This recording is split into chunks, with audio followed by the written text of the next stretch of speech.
ఆ రాత్రి పవలింపు సేవ తర్వాత తలుపులన్నీ తాళాలు వేసి అందరూ వెళ్లిన తర్వాత రాత్రి 1 గంట వేళ ఆ గంటలు మ్రోగించి స్వామియే స్వయంగా వరుణ జపం నిర్వహించడానికి అనుమతిచ్చారని ప్రసాద్ విశ్వసించారు.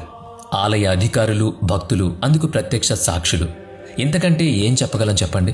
టీటీడీ చరిత్రలో ఇటువంటివి ఎన్నెన్నో ఉన్నాయని, ప్రయత్నించి మరీ తెలుసుకుంటే తెలుస్తాయని భక్తులు నమ్ముతారు.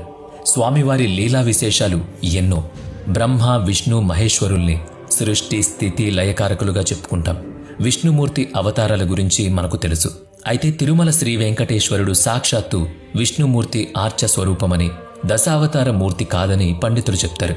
పల్లవులు, చోళులు, విజయనగర రాజులు తిరుమలను అభివృద్ధి చేశారు. భౌగోళిక సంక్లిష్టత కారణంగా మొఘలుల ఆక్రమణ నుంచి తిరుమల శ్రీవారి ఆలయం రక్షించబడిందని చరిత్రకారులు వివరిస్తున్నారు. అయితే తిరుపతిలోని ఆలయాలను, ఇతర మైదాన ప్రాంతాల ఆలయాలను దుండగులు ధ్వంసం చేశారు. పలు ఆలయాల మూల విరాట్టులను, ఉత్సవమూర్తులను తిరుమల తీసుకొచ్చి సంరక్షించారని చరిత్ర చెప్తోంది.